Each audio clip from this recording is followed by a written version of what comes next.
네, CTS 뉴스 더보기 시간입니다. 최근 유엔 인권이사회가 이른바 인권조사관을 도입하는 내용의 성적 지향 및 성 정체성에 기반한 폭력과 차별로부터의 보호 결의안을 채택해서 논란이 되고 있는데요. CTS는 올해도 한국교회와 함께 동성애 스탑 캠페인을 이어갑니다. 오늘 뉴스 더보기 시간에는 에이즈 환자를 치료하다 반동성애 운동에 나선 수동연세요양병원 염한섭 원장님 모시고 자세한 이야기 나눠보겠습니다. 네, 원장님 안녕하십니까? 안녕하세요. 네. 먼저 유엔 인권위원회 결의안 채택에 대한 이야기를 해보겠습니다. 유엔 회원국 내 성소수자 등에 대한 인권 실태를 조사해서 국제인권법 기준에 미달하는 경우 각국의 시정을 권고하는 등의 압력을 행사할 수 있게 하는 본건 결의안이 2016년 6월 30일에 통과가 됐는데 그동안 동성애로 인한 심각한 폐해를 겪고 있는 아프리카, 또 중동 등 많은 국가들이 강력하게 반대를 했음에도 불구하고 이게 통과된 것으로 알려졌거든요. 네. 이런 현황에 대해서 어떻게 생각하시는지 먼저 말씀을 해주시죠. 사실 저희 국내에서 이 사실을 잘 몰랐습니다. 그런데 어떻게 알게 됐냐면은 미국의 동성애자들이 교회를 대상으로 가진 소송, 차별금지법으로 가진 소송을 할 때 유일하게 법률 투쟁을 도와주는 단체가 ADF라는 단체가 있습니다. 그런데 그 ADF에서 한국에 연락을 하신 거예요. 그래서 연락한 이유가 뭐냐면 한국이 이사장 국가라는 거예요. 이사회 회장 국가인데 인권조사관이라는 미명하에 성소수자 인권조사관을 만들어서 전 세계 동성애 확산을 시키는데 한국이 앞장서고 있다는 거예요. 그래서 이거 좀 잘못된 거 아니냐라고 연락을 주셔가지고 그때서야 저희가 뒤늦게 알았고 외무부에 항의를 하러 갔습니다. 우리나라가 그런 나라가 아닌데 세계적으로 지금 이거 하지 말자고 난리인데 굳이 대한민국이 앞장서서 성소수자 인권조사관을 만드는 법안을 통과시킬 필요가 있냐 그랬는데 외무부는 단호하게 우리는 하겠다.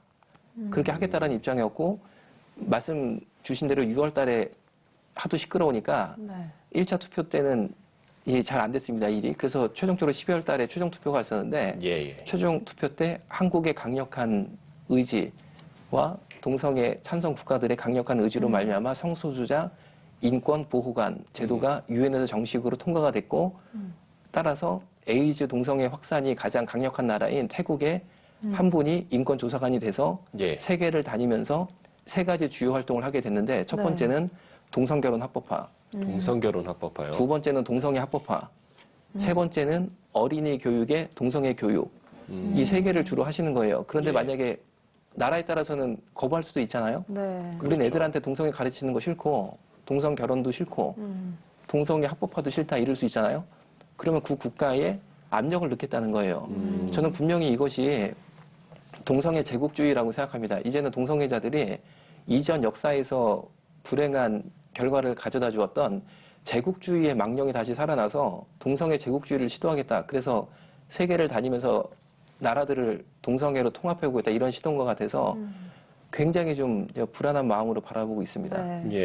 우리나라가 유엔 인권위 방향에 대해 찬성을 했다는 건 또 어떻게 보면 성소수자에 관한 사회적 인식이나 뭐 체계를 만들어 가겠다라는 의미와 좀 동일할 것 같은데 국내 동성애자 현황은 좀 어떻습니까? 우리나라는 사실 동성애 합법화죠 이미. 왜 그러냐면은 동성애 한다고 처벌받거나 감옥에 가시는 거 없으시잖아요. 벌금도 안 내고. 사실 동성애가 높은 수준의 성적 권리를 보장받고 있고 동성애 관련 성업소가 500군데 이상 성업 중에 있습니다. 그래서 그 500군데 이상의 성업소에서 매일 에이즈 환자가 쏟아져 나오고 있는 거죠. 그런데도 전혀 단속이나 처벌이 안 됩니다. 처벌 규정이 없기 때문에. 그럼에도 불구하고 차별받는다라고 주장하면서 차별금지법을 유엔의 힘을 입어서 우리나라에 제정을 해보겠다라는 것은 차별금지법의 속성이 차별을 금지하겠다는 뜻이 아니고 동성애에 대한 사회적인 폐해 혹은 사회적인 부작용을 말하는 사람들을 처벌하겠다는 법이에요. 이건 표현의 자유를 가로막는 굉장히 악법이고 이상하게도 동성애 단체나 동성애 단체의 어떤 큰 방향성을 보면은 본인들이 차별받는다라고 겉으로는 외피를 쓰지만 내용을 보면은 독재나 파시즘에 가까운 행태를 보이고 있습니다. 그렇군요.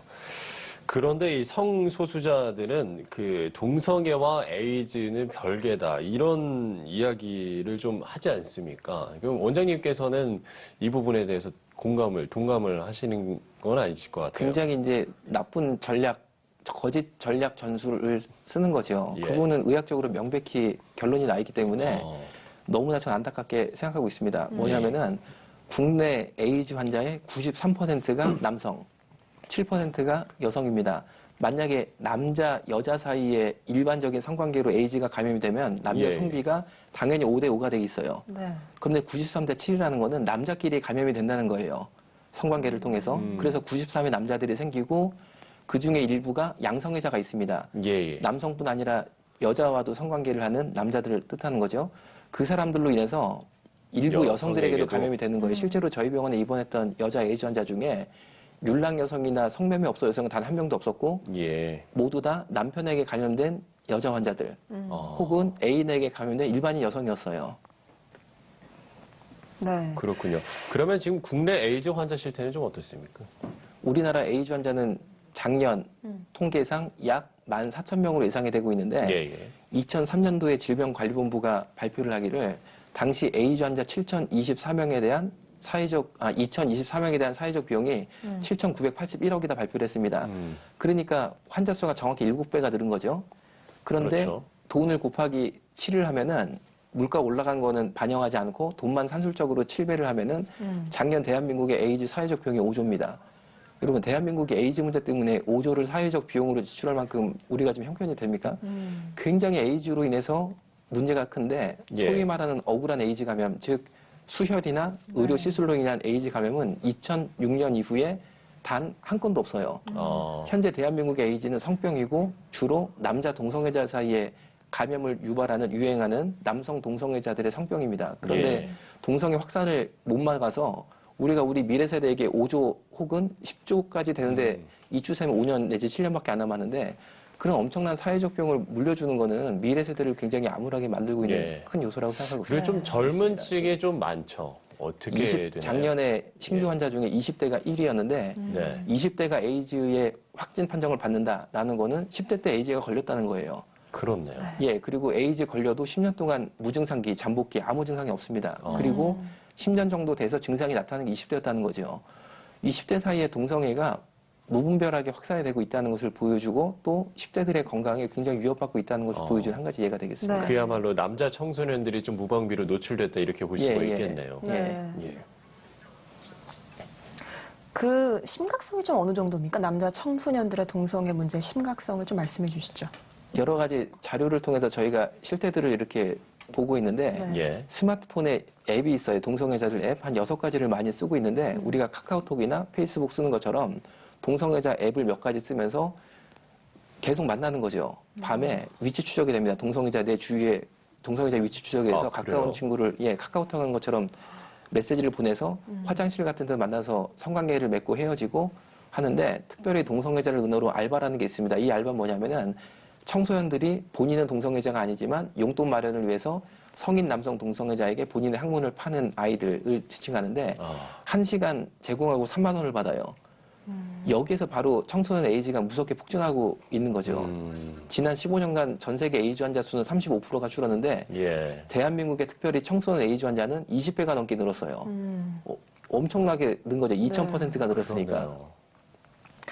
국내에서 동성애를 반대하는 시민단체나 기독교 단체들의 강하게 반발하면서 이들이 또 정부에 항의하는 사태까지 벌어지기도 하는데 의료계의 반응은 좀 어떻습니까? 의료계에서도 상당히 이 부분에 대해서 예의주시하고 있는데 예. 뭐라고 적극적으로 이렇게 의료인들이 말할 수 없는 게 첫 번째로 국가인권위원회 성적 지향에 관련된 2조 1항 법률이 동성애와 에이즈를 명백히 연관성이 깊거든요. 네. 그런데 얘기를 못하게 만들었어요. 얘기하면은 동성애자들이 자존심이 상한다고 인권 침해라는 게 주 이유예요.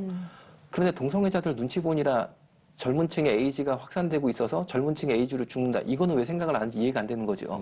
정말 의사 입장에서는 흡연을 하면 폐암을 유발할 수 있다는 명확한 것을 이야기하는 것 같은 차원으로 동성애가 에이즈로 귀결된다는 것을 이야기할 수 있어야 되는데 표현의 자유가 상당 부분 억압받고 있어서 더 네. 용기를 내서 말하지 못하고 있는 형편입니다. 네. 예. 그런가 하면 또 에이즈 이 검사가 좀 익명성이 강하다고 하더라고요. 이런 부분에 대해서도 좀 설명을 좀 해주시면. 이 잘못된 동성애 에이즈 인권의 한 가지 단면을 볼 수 있는 예가 될 것 같은데 예. 예를 들어서 제가 이게 무슨 에이즈 얘기예요? 걸린 것 네. 같다. 그러면 병원에 가는 게 아니고 보건소에 가서 검사를 받는데 익명검사를 시행하게 됩니다. 익명검사는 제 신분증이나 실명을 얘기를 안 해요. 그리고 피를 그렇죠. 뽑은 다음에 제 암호를 제가 정합니다. 제가 토끼로 암호를 정하면 예를 들면 1월 25일 날 방문한 토끼씨가 돼요. 그리고 일주일 뒤에 보건소로 전화를 해서 저 일주일 전에 피 뽑은 토끼인데 어떻게 됐습니까? 그러면 토끼씨는 에이즈 걸렸냐면서 끝이에요. 왜 방문해서 결과를 못 듣게 하냐면 방문을 하면 보건소 선생님이 검사지를 읽어주면서 토끼씨는 에이즈 걸렸네 하면서 제 얼굴 한번 싹 보잖아요. 그럼 딴 사람은 몰라도 이 보건소 직원만큼은 이 얼굴에 에이즈다 이걸 알잖아요. 그렇죠. 그런 사람이 한 명도 있으면 안 된다는 거예요.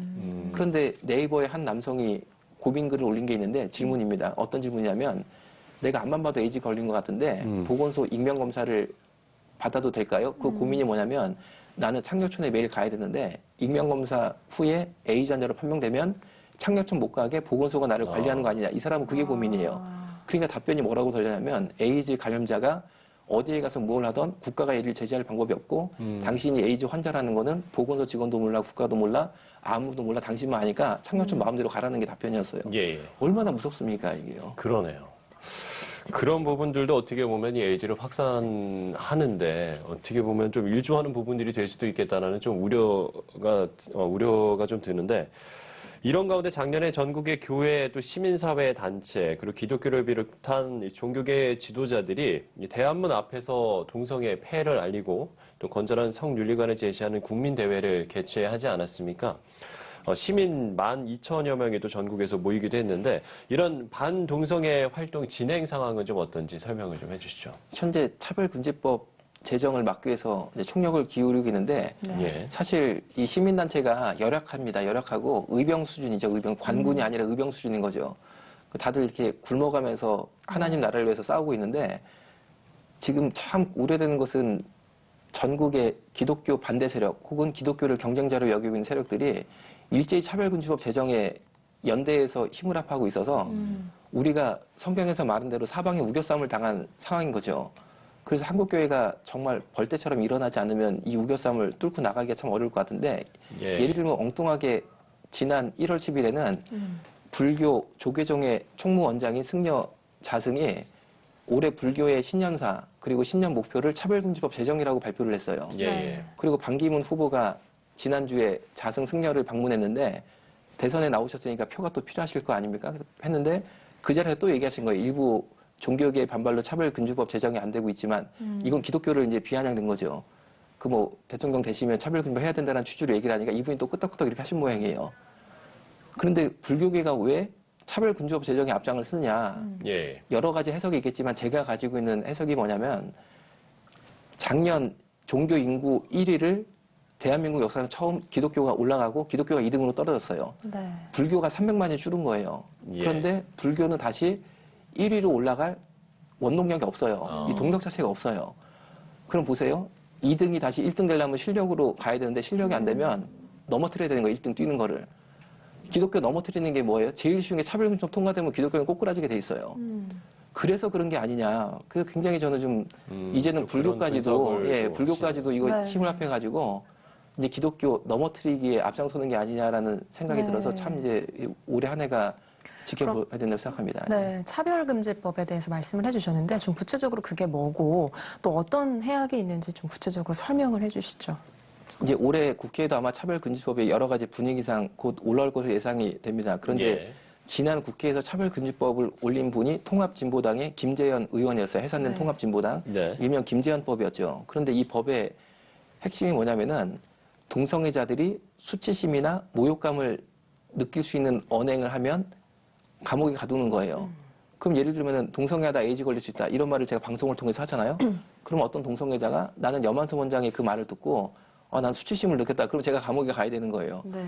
이미 형법상 제가 모욕을 했다든지 아니면 폭행을 했다든지 그 사람을 강금했다든지 이런 인권 침해를 하면은 모욕죄, 명예훼손죄 등 제가 처벌받게 돼 있어요. 예. 그런데 특이하게 동성애자들은 그 정도 수준으로 만족이 안 되고 일반적인 법의 적용으로는 만족이 안 되고 특권층은 올라겠다는 거예요.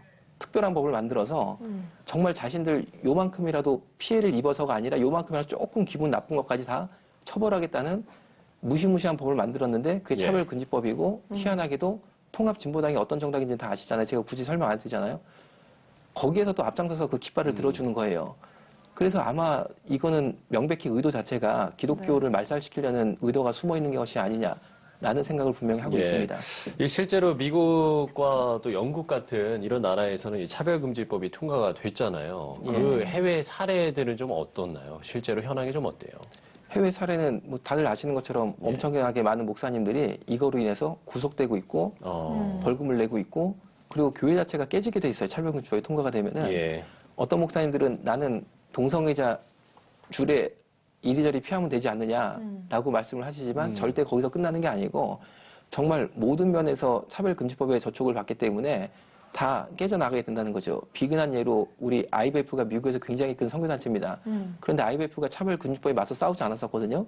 남의 일처럼 여기고 있었다가 차별금지법이 통과되니까 어떤 사태가 오냐면 각 대학 캠퍼스에서 IBF의 동아리 허가를 취소를 시키는 거예요. 예. 왜냐하면 IBF 정관이 IBF의 회장은 신실한 기독교인으로 한다 이렇게 돼 있어요. 네. 이게 차별금지법에 걸리는 거예요. 아니 왜 IBF 회장을 신실한 기독교인만 하냐? 불교도도 하고 라마교도 해야지 왜 차별을 하느냐?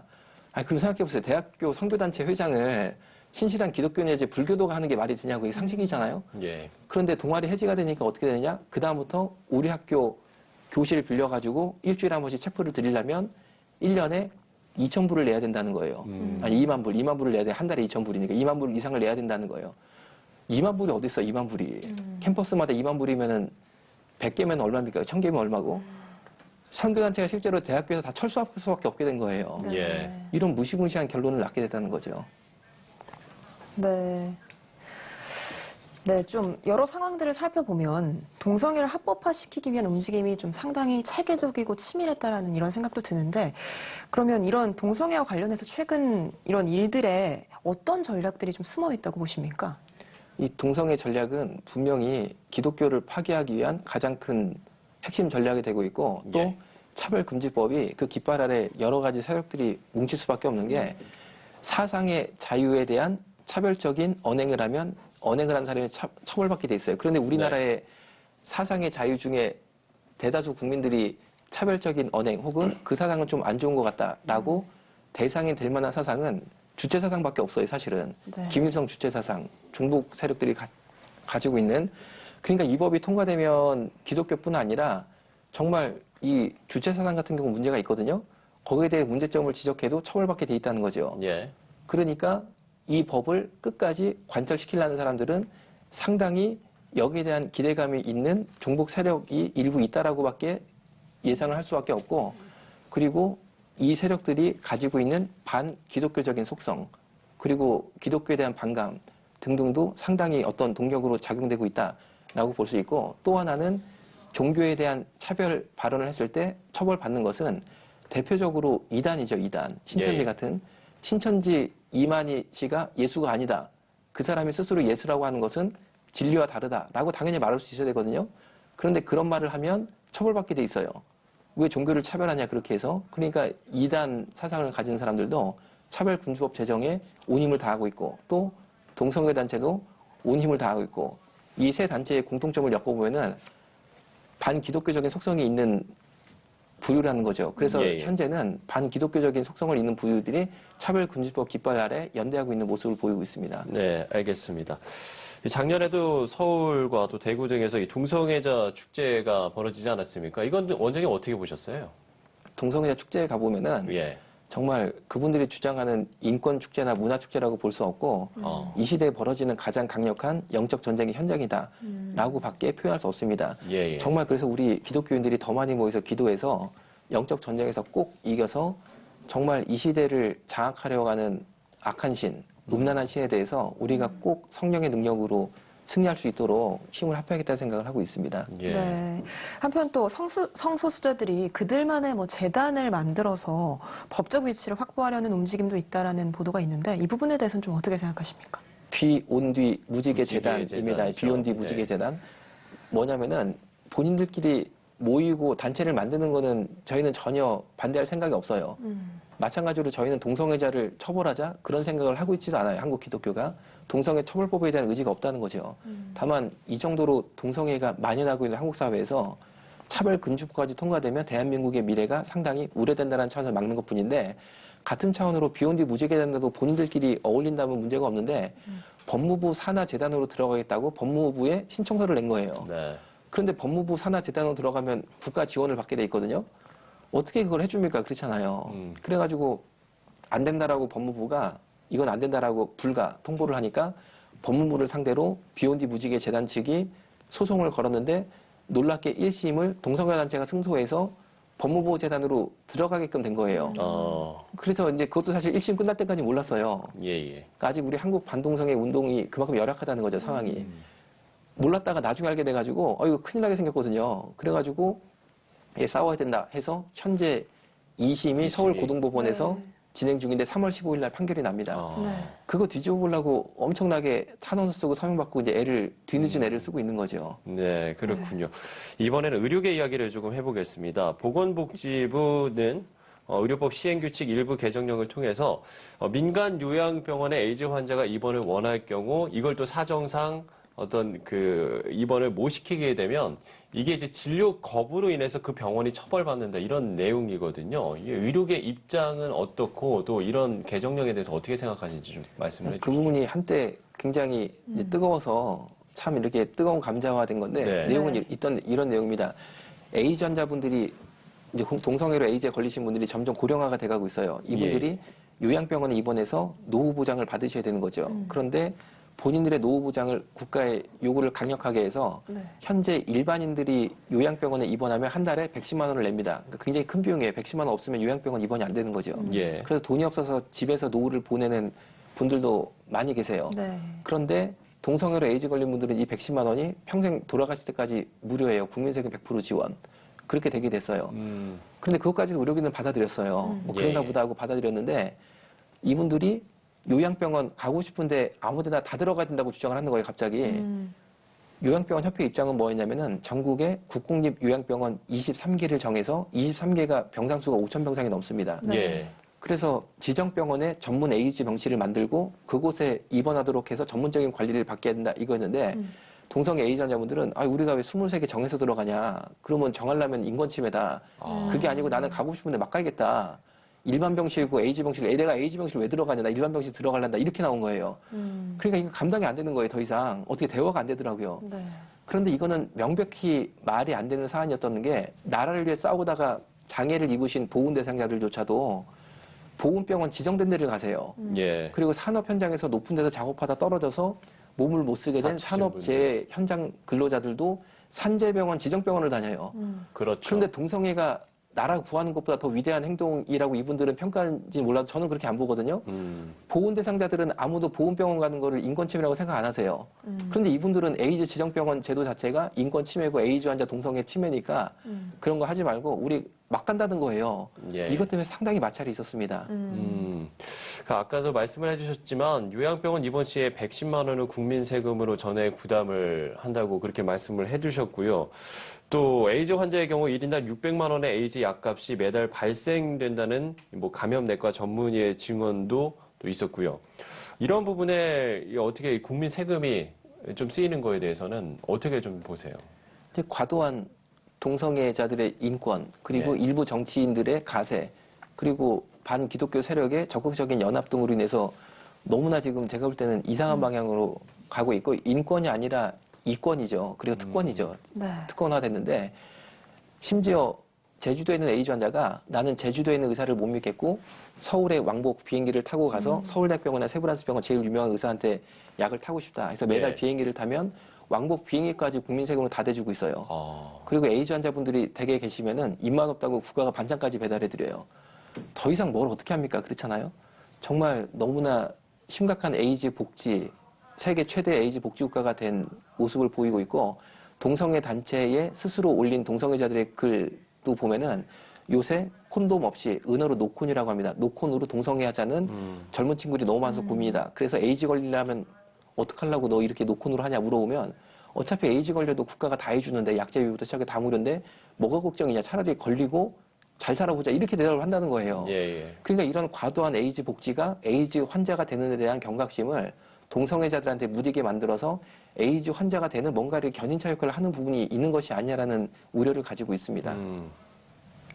네, 서구 사회를 좀 살펴보면 차별금지법이 통과된 다음에 뭐 동성애를 넘어서서 소아성애나 뭐 수간 등 심각성이 좀 나타나고 있는데 이 부분에 대해서는 어떻게 생각하십니까? 그게 문제. 단순히 동성애가 동성애로 끝나는 게 아니고 예. 서구 유럽의 역사를 보면 네. 동성애 하나만 문제 없다라고 사회적 합의를 이루면 나머지 형태의 성소수자, 수간, 동물성애죠. 그리고 소아성애 등등이 네. 다 동시에 합법화되는 결과를 낳은 게 참 문제였는데 독일이 마르틴 루터가 종교개혁을 단행한 기독교의 종주국이라고 볼 수 있는데 독일 사회가 동성애에 대해서 사회적 합의를 이루자마자 1969년도에 사람과 동물 간의 성관계도 문제없다라는 법이 실제로 생겼어요. 그 법이 생기자마자 그걸로 끝난 게 아니고 동물 매춘업소가 바로 생겼어요. 예. 그래서 남성이나 여성이 돈을 지급하고 동물과 성관계를 맺는 참 우리가 인간적으로 받아들이기 어려운 형태의 업소까지도 버젓이 운영이 되게 되는데 심지어 유럽 사회는 그 직후에 뭐가 생겼냐? ZETA라는 동물 성애자 연대까지 생겼어요. 그래서 이분들은 같이 모임을 하면은 개, 고양이, 자기 등등 파트너 다 데려와가지고 서로 인사시키고 참 우리가 인간으로서 이해하기 어려운 그런 행태들을 보이게 되는데 예. 그것이 너무나 떳떳하고 합법적으로 진행이 되게 됐다는 거죠. 네. 그런데 이 수간의 문제점이 뭐냐면은 미국의 수간 처벌법이 생긴 이유가 수간하는 남자들을 열어서 신원확인을 해보니까 아동 성폭행 범들이었다는 거예요. 왜냐하면 수간은 아동 성폭행으로 연결이 되는 굉장히 그 정신적인 메커니즘이 있습니다. 예. 이번 주에 났던 호주의 한 기사도 이 남성이 20대 때 개 그리고 닭 등과 수간을 맺던 남성인데 결혼을 하게 되고 애를 낳거든요. 그런데 3살짜리 자기 딸을 성폭행한 거예요. 이거는 인간적으로 받아들일 수가 없는 거죠. 왜냐하면은 이 사람으로 보는 게 아니고 인격으로 보는 게 아니고 육으로 보는 거예요, 완전히. 그리고 글로 넘어가게 만드는 굉장히 나쁜 어떤 흐름이 있거든요. 그래서 절대 동성애 문제는 너무 심각하게 우리가 봐야 될 필요가 있는 게 예. 절대 동성애로 끝나는 게 아니라 단순하게 볼 수가 없고 수간, 소아성애까지 복잡하게 연결돼 있다는 게 세계적인 여러 가지 사건들, 미국의 수간 처벌법에 생긴 배경 등을 통해서 확인할 수 있기 때문에 우리가 깊게 들여다보아야 될 필요가 있습니다. 네. 동성애 관대했던 뭐 서구 사회나 교회들을 살펴보면 심각성을 알 수 있을 것 같긴 한데요. 원장님 마지막으로 동성애가 우리 사회에 미칠 영향과 이를 방지할 수 있는 뭐 한국교회 역할에 대해 말씀 부탁드립니다. 현재 사실은 한국교회가 지금 열세죠. 열세고 굉장히 우리가 이 역부족인데 성경의 역사를 보면은 이스라엘 민족이 역부족이 아닐 때가 없어서요. 예. 그런데도 하나님을 의지하고 믿고 기도하고 용기를 내고 그 죽을 수 있는 현장에 죽음을 각오하고 하나님 믿고 뛰어들었을 때 하나님이 하나님의 승리를 부어주셨던 것처럼 향후 10년의 한국교회의 시대적 사명은 차별금지법을 막고 한국교회를 지키는 것이라고 분명히 생각합니다. 그래서 정말로 이 방송을 본 많은 교회들, 목사님, 성도들이 정말 하나님께 자신을 다 드리고 이 전쟁에 동참해 주시고 차별금지법을 막는 하나님의 쓰임을 받기를 간절히 좀 바라겠습니다. 네. 예. 알겠습니다. 네, 오늘 뉴스 더보기 시간에서는 수동 연세요양병원 염한섭 원장님 모시고 현재 의료계통에서의 동성애 현황과 또 해결 방안에 대해서 이야기를 나눠봤습니다. 네, 우리 사회를 파멸로 이끄는 동성애, 한국교회와 함께 순수 복음방송 CTS가 또 바로잡도록 노력하겠습니다. 원장님 오늘 귀한 시간 내주셔서 고맙습니다. 감사합니다.